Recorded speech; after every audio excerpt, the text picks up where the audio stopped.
Ce balado, c'est votre rendez-vous mensuel à ne pas manquer pour vous tenir informé des dernières nouvelles de l'industrie, en compagnie de vos animateurs Charlotte Cousineau et Guillaume Houle. Bienvenue à Actualité Construction.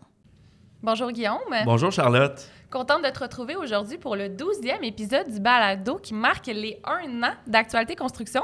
1 an déjà. C'est fou le temps qu'on a passé à vous parler, à parler à tous les entrepreneurs et les professionnels de l'industrie aussi qui s'intéressent à toutes sortes de sujets. Et 1 an, on le marque aujourd'hui avec la ministre de l'Habitation, France-Hélène Duranceau. Bonjour Madame la ministre, merci d'être là aujourd'hui. Bonjour à tous les deux. Merci, on est très contents de vous avoir pour parler aujourd'hui, j'imagine que vous vous en doutez, de l'habitation. Oui, mais écoutez, ça me fait plaisir d'être là. Je ne savais pas que ça marquait un anniversaire particulier, donc ça me fait plaisir. Je suis bien content de vous avoir. On va passer tout de suite les nouvelles en rafale, Charlotte, parce qu'on veut parler le plus longtemps possible à la ministre du sujet de l'heure, la crise de l'habitation. Exactement. Donc, première chose qui a marqué l'actualité, peut-être ceux qui nous suivent sur LinkedIn auront vu les extraits circuler un petit peu. Le passage de l'ACQ en commission parlementaire en lien avec le projet de loi 51 qui parle de la modernisation de la construction. On en a beaucoup parlé dans les dernières semaines. Il est question de plus de polyvalence, plus de mobilité, des meilleures reconnaissances des acquis. Tout est détaillé dans notre mémoire qui est disponible. Si vous désirez le lire, l'extrait aussi complet de notre passage est disponible pour être visionné si désiré. Mais moi, Guillaume, ce que je me demande, c'est, suite à ces recommandations-là, c'est quoi les prochaines étapes avant le dépôt final du projet de loi? Je vais y aller vite dans l'ordre. On a déposé le projet de loi. Ensuite de ça, il y a les groupes sociaux qui sont passés en commission parlementaire, dont la CQ est allée présenter son mémoire. Et on a formulé plusieurs recommandations. Maintenant, les parlementaires sont à l'étude article par article. Il y avait une présentation en commission parlementaire la semaine dernière. Là, on fait une courte pause pour l'étude des crédits budgétaires. Le budget a été déposé le 12 mars dernier, donc on doit étudier les crédits budgétaires en commission parlementaire. Et ensuite de ça, on devrait reprendre l'étude du article par article jusqu'à son adoption. Il faut savoir que l'Assemblée nationale ferme ses portes au début juin, donc le projet de loi, techniquement, devrait être adopté d'ici là.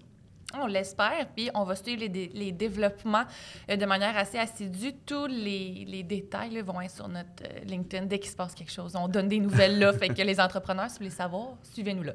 Absolument. Deuxième nouvelle, qui est une nouvelle qui concerne beaucoup l'habitation. Beaucoup d'investissements de la part d'Ottawa qui ont été annoncés dans les derniers jours même, je vous dirais, en vue du budget qui sera déposé le 16 avril, c'est-à-dire demain, pour nous aujourd'hui. Et donc, on a annoncé 6 milliards pour la création du Fonds canadien des infrastructures liées au logement, 15 milliards de plus d'accès au programme de prêt pour la construction d'appartements, 400 millions de dollars pour la création, pour le fonds pour accélérer la construction de logements, qui s'ajoute aux 4 milliards qui avaient déjà été annoncés l'année dernière. Un fonds canadien pour la protection du loyer de 1,5 milliard, 600 millions de dollars aussi pour le fonds pour l'innovation et la technologie dans le secteur de la construction résidentielle et la création d'un nouveau catalogue de conception de logements. On parle beaucoup de construction par module, construction pré-usinée. Ça va venir aider. On l'espère. C'est sûr que le Québec va retirer des sommes d'argent, on le souhaite, de ces différentes annonces-là, mais ça a fait beaucoup de bruit dans les dernières semaines. Oui, beaucoup de bruit, même dans les derniers jours, là, on en entend encore parler. Il y a été question aussi un peu d'ingérence dans les champs de compétences des provinces. Tout ça va être à suivre parce que ça reste des sommes dont on a besoin pour relancer la construction au Québec pour subvenir aux besoins là, des Québécois et des Québécoises. Là. Fait que tout ça, on va rester à l'affût de ce qui se passe par rapport à ça.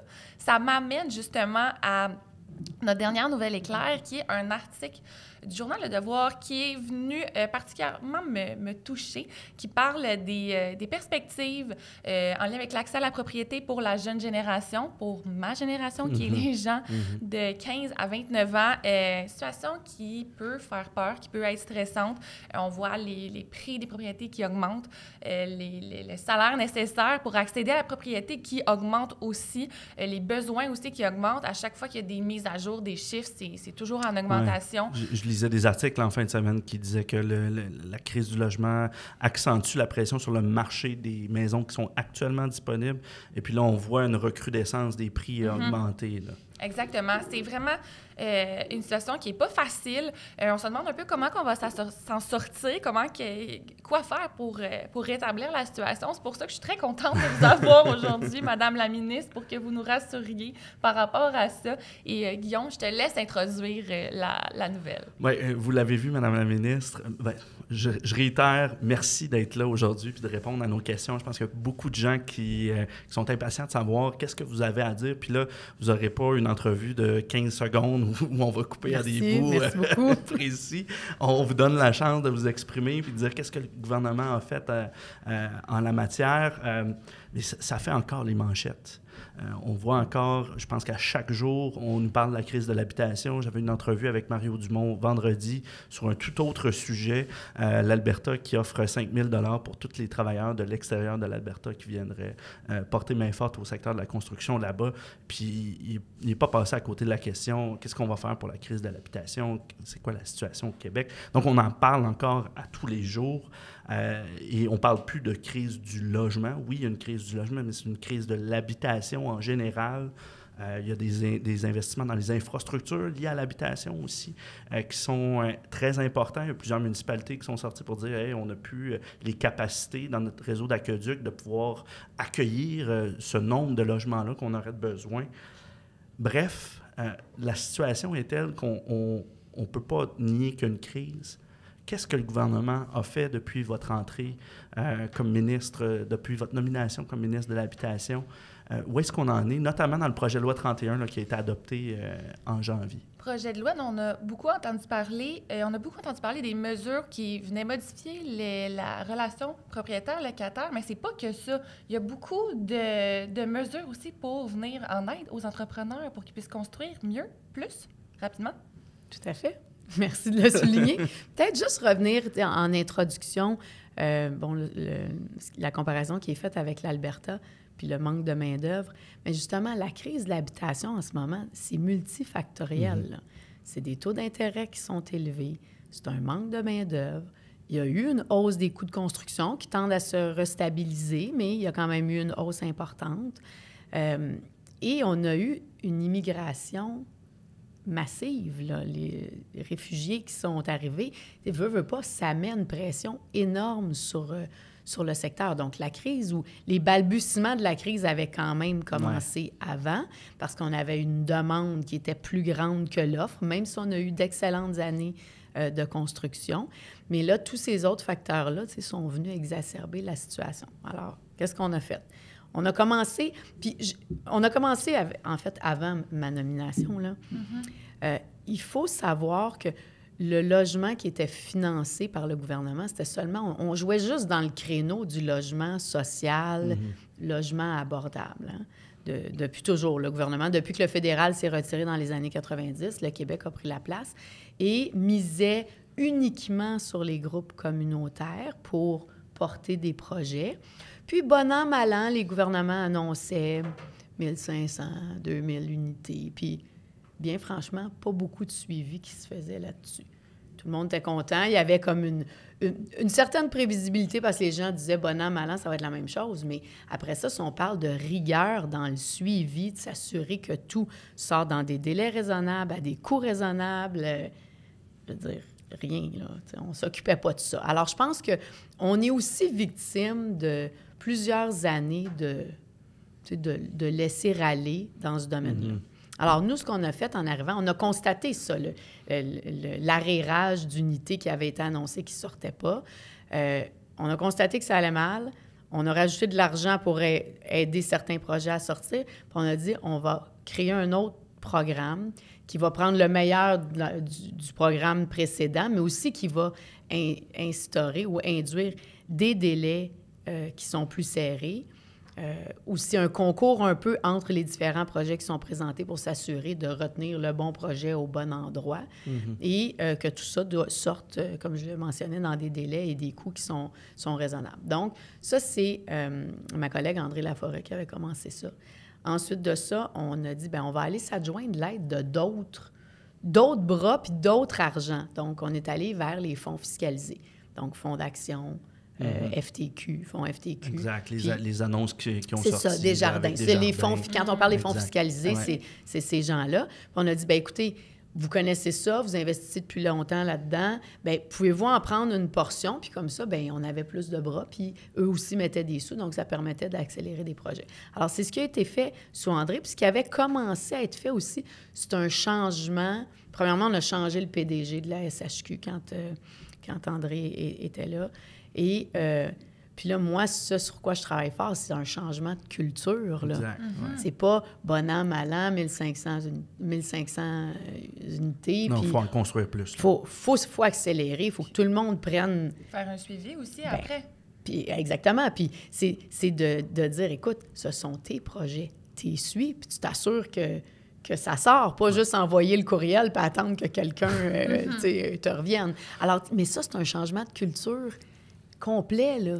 Au sein de tout l'appareil du ministère, puis de la Société d'habitation. La Société d'habitation, exactement. Alors là, ça, c'est sur quoi je travaille. Ensuite de ça, la loi 31, la loi 31, bon, c'est pas ça qui, en soi, allait changer, pas changer, mais c'était pas pour...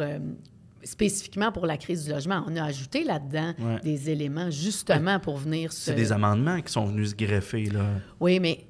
Tu sais, moi, je savais très bien en juin, quand je déposais le projet de loi, que, bon, j'avais travaillé dans mon carré de sable, c'est-à-dire ce qui touchait dans le Code civil, locataire, des pouvoirs spéciaux à la SHQ pour lui permettre d'être plus agile dans l'investissement, au niveau des investissements dans certains projets.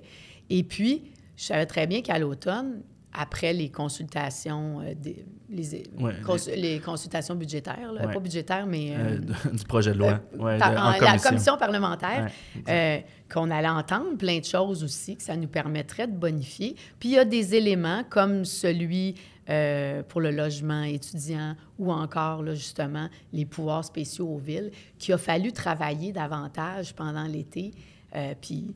Je sais que certains auraient aimé qu'on aille encore plus loin dans ce qu'on donne comme pouvoir aux villes ou ce qu'on impose aux villes. Mais déjà... C'est un bon pas en avant. Il y a un pas qui est fait, puis... Tu sais, c'est ça, là, il y a une culture, là, aussi, là. Est-ce que vous pouvez nous expliquer un petit peu qu'est-ce que le projet de loi vient modifier, puis quel pouvoir ça viendrait donner aux villes? C'est quoi la relation entre les entrepreneurs et les villes pour qu'on accélère là, le démarrage des projets? Alors, ce qu'on est venu dire, c'est que pour tout projet de logement, d'habitation, de 3 logements et plus, les villes qui sont des logements sociaux, abordables, étudiants, les villes peuvent passer outre ou déroger à leur règlement de zonage et faire avancer les choses plus rapidement. Si on a des villes de 10 000 habitants et plus, bien, à ce moment-là, c'est pour n'importe quel projet d'habitation. Donc, pas seulement social, abordable et étudiant. Puis alors, concrètement, là, ce que ça veut dire, c'est que quelqu'un présente un projet à la ville où il y a des discussions, la ville dit... Oui, c'est un projet qui nous intéresse.